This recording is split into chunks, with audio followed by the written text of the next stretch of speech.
Ebandeli ya semaine elamu na mabota na bino, merci pour la confiance pe fidélité au bomesana kopesa na Mag FM epai wapi topesaka bino basango na lokota ya Lingala mbote na bino Congo Kinshasa Congo Brazzaville. Tofongola basango na biso ya mokolo ya lelo pona koyebisa na bino ke insécurité ekoma makasi na quartier Funa kuna na commune ya Limete Bola.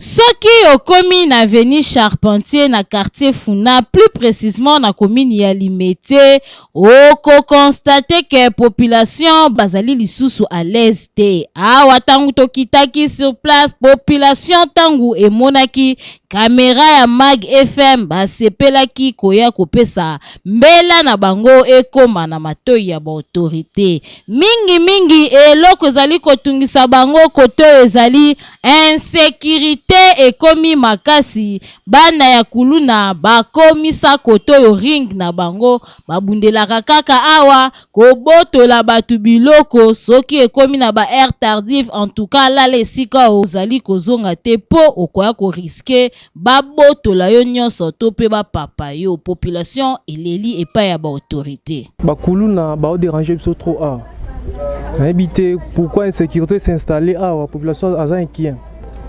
L'État a ba responsabilité na été en main pour assurer la sécurité de la population. Batuko ba kuluna ba tuté ba ko s'imposer na coin quelconque na ta ville à Kinshasa te basa n'importe quoi ni ba osal. Donc à toi vraiment l'insécurité ya makasi. Et comment va 22h 23h pour le temps molo qui ata wenze na coin donc au bang. Insécurité moi makasi. Donc ça appelle à l'autorité, à batala cannabis au côté, va résoudre les problèmes d'insécurité, population à bandola normalement. Comme insécurité awa gouvernement provincial a point chaud na coin maçon, avenue maçon wana croisement à son RTP bacha police sika wana mona côté ko calme.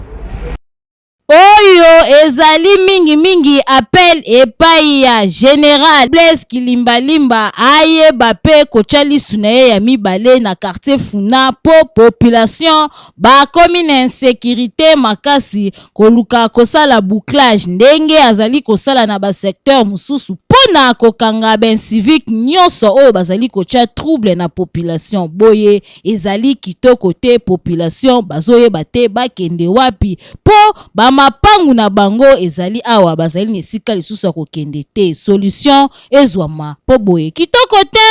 Frontière ya direction kitia kuna ngufu kuna na commune ya Matete ekomi salite na ndenge ya kosakana te, ekomi ko déranger population.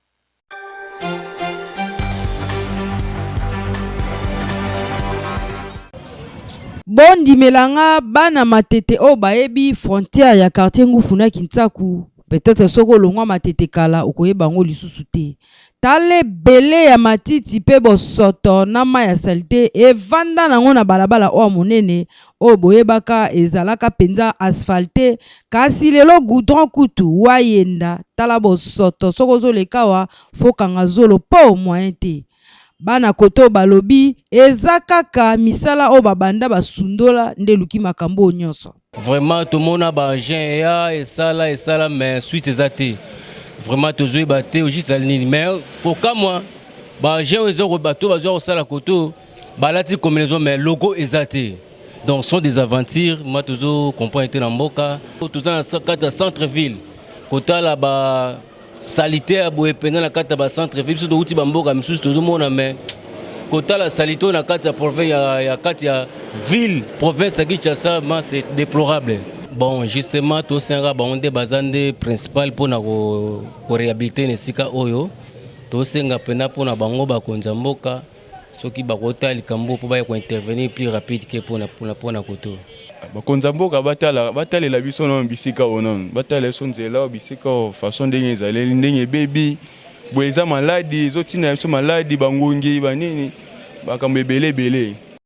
bakondie botala pe nanu balabala oyo ezali balabala moko munene oyo ekoki kofacilite trafic ya bana Kisenso na bana Matete batambola ndenge elongo bani kasi mikolo ekoma nango esundolama insécurité kutu koloba te balabala oyo ekoma na solo moko ba maladie ba insectes ebele oyo epesaka ba maladie etondani awa na esika oyo bobatela pe population ko Sonia Boulevard Lwemba kuna na commune ya Njili ebebi nde kobeba toyebi te soki ekosuka wapi.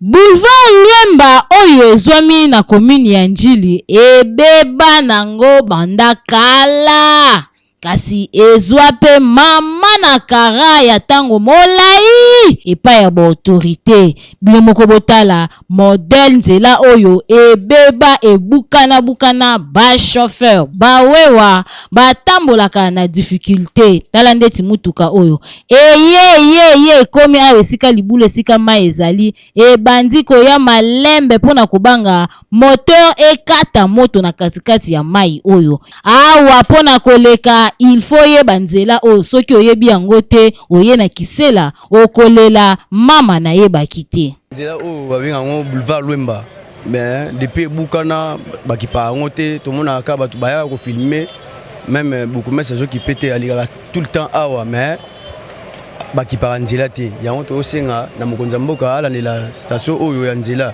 parce ba mituka elekaka mingi ke na kimbateke wapi mais biso ba chauffeur ya moto to souffrir fort soki mbule beti mama etondaka tokima baveni pe batracasserie bayanke bazanga te yango moniki tosenga ba mokonzi mboka alandela mpona nzela oyo toza na quartier 7 Windsor 7 et tant la biso eza mabe parce que nzela umeli déjà bande bukana donc toujours tambola pena comme tel bien te denda rome malem so ba mama yebika ba mama nde bazala nzela eza na mobo secousse belé ba mabule tombami ça fait déjà longtemps nzela ba occupé biso te toujours senga la gouvernement sunga biso aider biso ba nzela poto tambola à l'aise na ba moto moi camion tous les candidats à l'aise.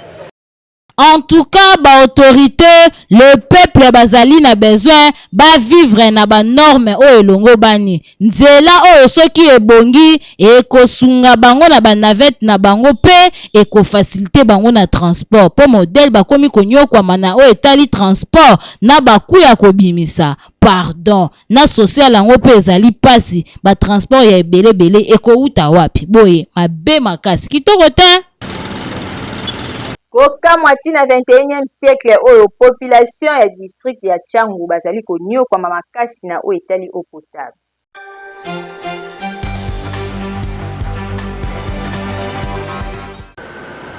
Soki okomi na Njili Sekomaf, plus précisément na quartier 9, population bazali ko vivre na ba difficulté makasi na o etali mai na courant. Awa kutu baebi na bango mai ya Régie des eaux te esala bambula ebele. Régie des eaux abosana kotela bango batio ya mai. Po bazwa mai ya malamu il faut bakende na quartier 13 esiko wapi bakotoka mai. Bongo côté courant en tout cas bosana bayebi na bango mwinda te banepe ebele donc kotoyo babone ya Régie des eaux na SNEL bazali kolela makasi ba autorité ya des entreprises oyo basala na bango eloko te babeta bango kara. Tozali na quartier 9 Njili Sekomaf to en difficulté makasi ya mai awa ya solo. Ezate ko to sala combien de temps ba nde ba twa Régie de komate banda penda mwa kala e komate do to za na difficulté mai so to ngozwa mai neti ya Régie des eaux to katsa to traverser makadam kuna nde ba pompe ali ou bien mwa liboso kuna mais awa na biso en tout cas ezate tango érosion esalemaka awa na nkanza tio ya Régie des eaux ezalaka wa ekatanaka automatiquement tozalaka isolé une année et demie tozalaka na mai te. Alors, tosenga, tosala ba démarche ne surtout ko senga na Régie des eaux sa mai. Rien ne s'est fait. Solution biso to pesa ba konzi, batala pe pona makambo ya courant, pona makambo ya mai. Po biso pe tozala bien, ko to na ngambo na biso mai ezate. toza na mai te toza na courant te loko toyebisa biso bakonzi batala biso pe po biso tozotalela bango pe bango pe batala biso. En tout cas, awa tokosenga kaka na bakonzi ya SNEL na ya régie des eaux oyo ezali perte munene ba abonné bango yoyo bazali na posa botiela bango mai bazali capable ya kofuta ba facture na bango oyo ezali perte munene pona kesi ya l'État. En tout cas, mai ezali très important na vie ya bato. Courant ezali très important pour ceux qui courant ezate et memaka insécurité et sika peuple ezali bo trouver solution na lombangu po boye kitorote pasi ya courant esi ekoma nango partout en ville province ya Kinshasa kasi oya district ya Tchangu eleki makasi population balobe.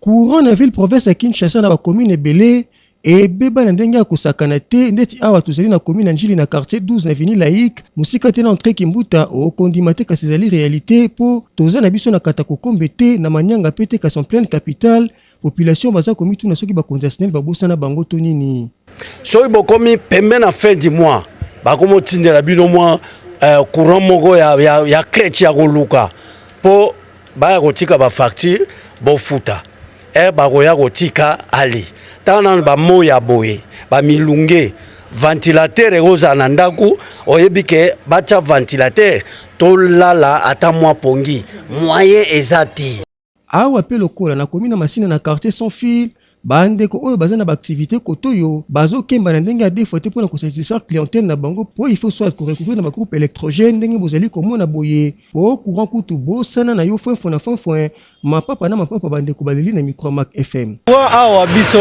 courant to sala ta ba 2 semaines courir ya kate vu que to soma na biso pe groupe to sala na groupe courir ya kalisute to beta pe 1 mois plein courir ya kate ba oya mutema mawa ba o ba ko sepela ba bongisa biso courant na sanfito ndo sala courant ndenge to bando sala na kala na kimbanse ke pe constate la kindenge moko ndeti awa na rue Kimbangu na quartier Kabila bande kwa côté oyo basela ka courant ba carte prépayée kasi comment manœuvre na ndenge a défaute à cause des ordres bato SNEL la mopanzi oyo ya mboka selon témoignage ndeko oyo zo bénéficier sous na courant normal tendenge ezala ki liboso ezaka suite ya bango moko bato SNEL ndenge basali ki babisa bongo courant na ndenge nini na bandel air basali bataki courant na bango ezala ki na ba limite oyo ezala ki respecter pour na ba charge ndenge ba calculer ki ba charge mais au fur et à mesure ne tozo kende la courir ko beba na ndenge nini bakomi ko déborder ko lekisa ba limite oyo bango bataki na limite oyo bataki ndenge courir sukelaki omona bato yanga mususu kuna soki baleleli bango alibaki kuna na SNEL bapesi bango mbongo baye alibabaki susu nini singa ali ebaki susu charge mutu ala pe wapesa courant ye pe na tour na susu bato oyo ba pembe na so baleleli susu asa nini akabi susu courant oyo nyonso ezali kolakisa inefficacité bakonzi SNEL na mosala na bango koservir population alors que chaque mois ba facture ezali koya kasi rendement courant ezali kokokana te na réalité population bazali kovivre chaque jour yango na biso Mac FM tobaki mbele pa mokonzi mboka Félix Antoine Tshilombo papa tala na likambo courant awa na ville province ya Kinshasa na politique na le peuple d'abord pour population baza kolela ndenge a défaute oh tolobaki te tolobi 100% information malouba toujours population kinoise bazali kolela na ba chaleur oyo ekomi mikolo makasi suite ya kozanga banzete na environnement.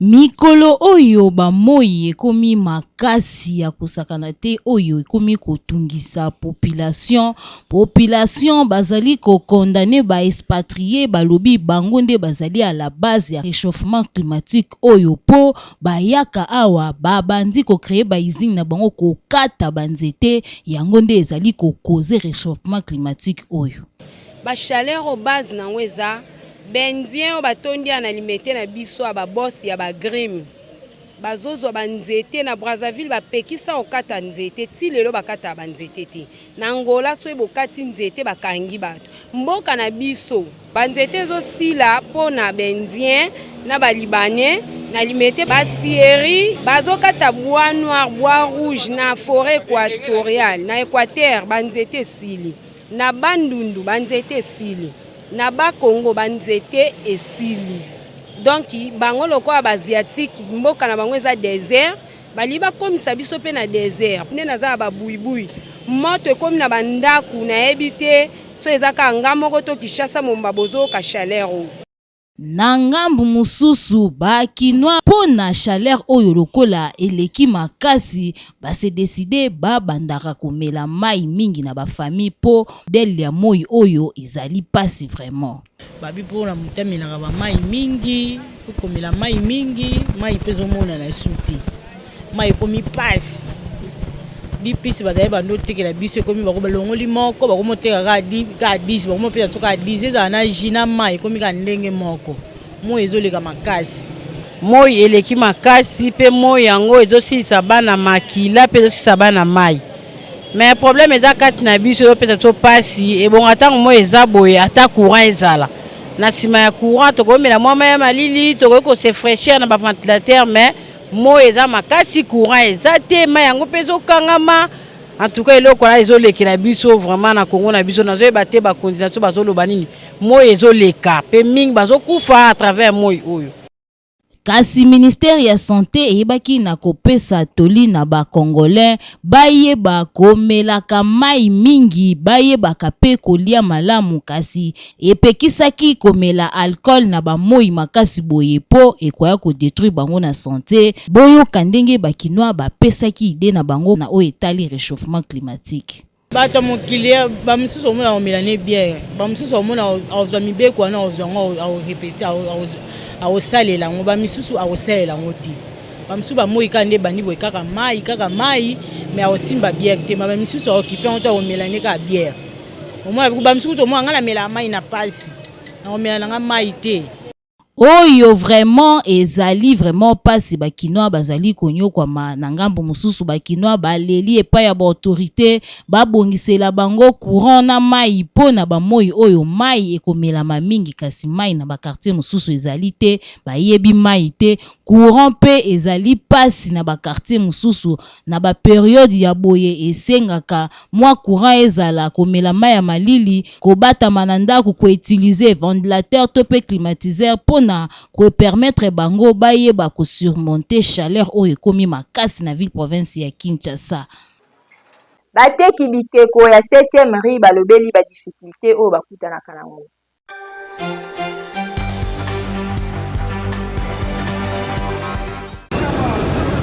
Micro ya Mac FM ekitaki na wendi ya 7e rue place batekaka ba art. Objectif ezalaki ya lukwa koyeba eske ba congolais bango ba s'intéresser na ba art o batekaka wana pe ba difficulté nini bandeko na biso o batekaka ba art wana bakutana na yango. Yango wana bandeko na biso batekaka yango balobaki ba difficulté belé bakutana na yango et surtout ba congolais ebele ba s'intéresser na ba art te ba acheteur na bango mingi ezalaka kaka ba expatrié to bandeko na biso ba congolais o ba utaka libanda. Donc un vrai mutaki César Nzambe. Ko Nzamba pio maelo sanction suna kisi. O baby city. Bato bazali awa. Basala musala na bango inspiration utaka na Nzambe. Netinga selo na ngabwe. Eza moderne. Muta osomba nga kotiser la façon elinga utiliser. Po eza nango comme ça ngopeki ekoko mapena bakisi. O eza moderne eza taka esthétique à palais, beauté à palais. La plupart des clients sont expatriés. Ils sont côté art, bon, tout ça penza mingi. Mais tu remarques que mingi, il y a une période où il y a période de Papa Mobutu. Il y a un ministre, tout le monde. Mais c'est un peu rare. La consommation de étrangers. Mais tu as remarqué que c'est la diaspora. Il y a poto bazoya, bazo c'est la peine na aro ya biso bani ko kende ko somba ngomoko. Bazo somba même babiloka ba rafia, biloka belé bazo somba. Tu peux adresser notre message moko surtout na culture de art. Ba considérer pe biso. Ba mona pe ke biso tozo cha valeur pe yamboko puisque lelo oyo ba mikonzi. Ba autorité ba étranger les bayak ba wela koluka ba marché d'art et marché d'art wana eza biso ba ya kuta biso nyo tozo sala donc tozo sala pe fierté ya mboka. toyoki biso moko ndenge bandeko oyo batekaka ba art balobi ba difficulté bazana yango ya koyeba ezali eke art œuvre d'art oyo tobengaka ezali symbole ya bokoko na biso yango tomonaka batia yango na bambongo na biso ebele entre autres bikeko ya basuku pe bikeko ya bapende pe bikeko ya ba ekolo mususu oyo elakisaka bokoko na biso kasi ntango tozali kokima bokoko na biso ezali lokola tozali kobebisa avenir ya mboka na biso. Lelo soki otamboli na Kinshasa okozanga te kokutana na embouteillage yango pe ezali cause ya ba demi terrain et pa ya ba chauffeur na ba receveur na ba.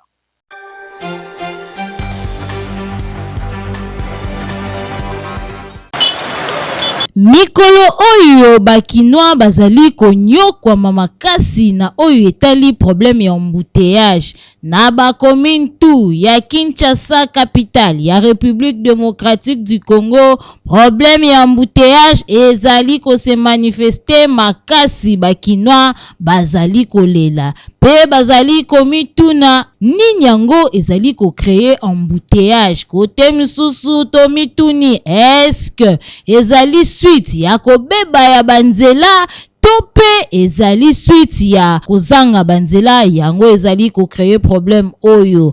Embouteillage ezali kokomisa transport pasi pe ezali komatisa coût ya transport po ba chauffeur mingi bakomi na système ya demi terrain.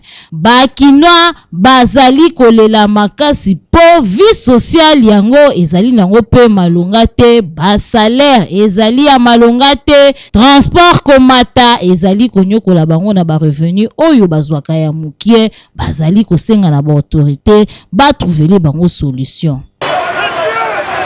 Pasi ya mai na courant ezali kaka kosila te kuna na quartier Funa na commune ya Limete.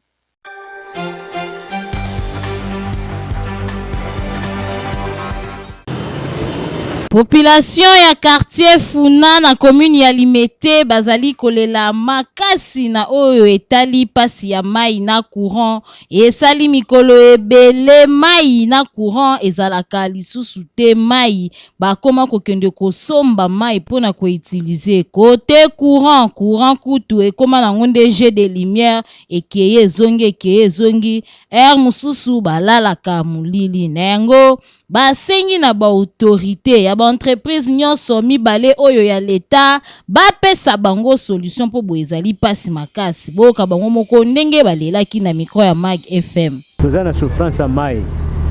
Ça fait 6 mois. So kota na pango nyonso. Iza kokanga ba pompe kanga mai za raté. Avenir TP eza na courant des années. Mai ya kalamu etungisaka tout le temps. Soki koti babiloko nyonso ndako eza kobeba ndeto leli na bakonzi ya mboka comme gouvernement bakota ela biso te.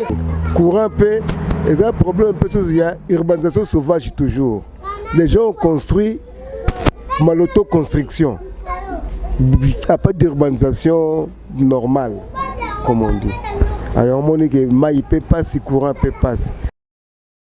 En tout cas, oyo ezali kosala soni makasi kafumba na barrage oyo ezali na République démocratique du Congo. Population akoki konyo kwa matena oyo etali courant na oyo etali mai ebele ya ba rivière pe na kafumba ya fleuve oyo ezali awa ndenge nini bakinois bakomi konyo kwa manapasi ya mai bakomi ko vivre on dirait batu bazali na désert alors que bazali na bango na désert te.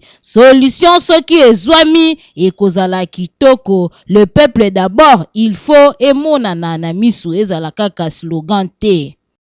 Prophète Konde asalaki inauguration ya église Liloba na Nzambe ya Petro Congo kuna na commune ya Masina mokolo ya lobi dimanche elekanaki ndenge nini bola.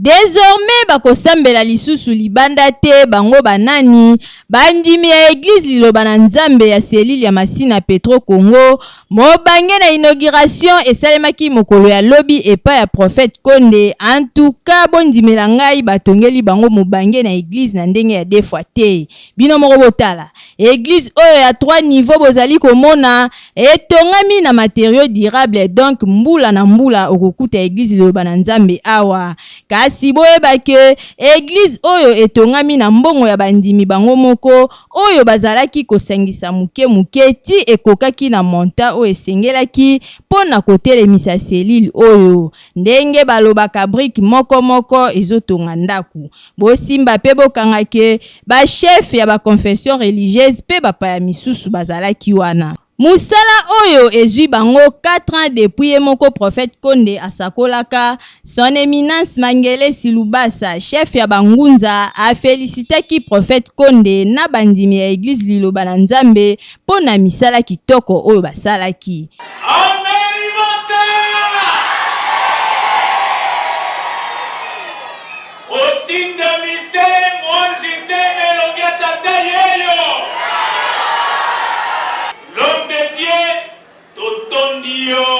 Otondi amayo esalami awa elingi koloba bonzambe na yo ezali ya solo na kombo ya bashefu ya bakonfession nao bazali na mikili na poto nao bazali awa tozongisi yo matondo me poto kosukisa loyembo ekite lobi mwana botameli biso mwana bombali okonzi nyonso epesami na ye mosusu te mwana ngonani Liloba na Nzambe. Ye moko mokonzi ya église Liloba na Nzambe sa grandeur les prophètes Konde ayebaki na koféliciter bandimi nyonso oyo baparticipaki na mbongo pe na misala pona kotonga mama na lingomba oyo. On tient tout simplement premièrement pour remercier Mokonzi Yamboka na Kimia, parce que depuis son époque, depuis l'instauration de la petite Mokonzi ya pays, l'église Petro Kongwe Bandon Tombati, na premier mandat de Misale Siria, ndako na tata na Petro Kongo. Bakonzi communal na ba ndeko na mapinga nyonso bazokamba etando yo baza pe présent na kati na biso. Donc vous oublierez jamais parce que na bakonzi ya police bosoutenaka église Liloba ya Petro Kongo fortement même vote bozopreste kati na Liloba. Donc tout ce que vous êtes en train de faire pour l'église Liloba et vous tirez jamais inoubliable. Et oui, na basali nyonso pour papa ya Petro Kongo en diminution sur la frère, ma sœur.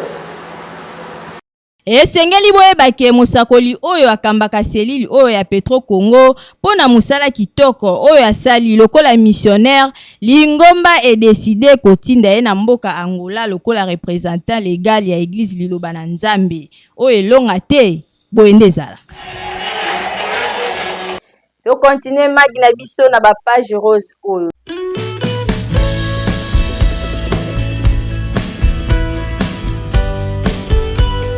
Joyeux anniversaire epai ya Julia Yimbi kuna na Angola mwana ya Mimbi oyo abotama mokolo ya lelo tika ete Nzambe abakisela yo ya mingi koleka na bougie oyo uti kobakisa na bomoi na yo Julia Yimbi. Pe to souhaiter lisusu joyeux anniversaire epai ya son excellence Christian Matata vice bourgmestre ya Nsele fils d'Abraham Bongonde babengaka ye tika ete Nzambe abakisela yo lisusu ya mingi koleka na bougie oyo bakisi na bomoi na yo ndeko Christian Matata pe lisusu Deborah Soki oyo pe abotama mokolo ya lelo tika kaka Nzambe na bomoi abakisela yo lisusu ya mingi koleka na oyo uti kobakisa na bomoi na yo. Joyeux anniversaire na yo Deborah Soki.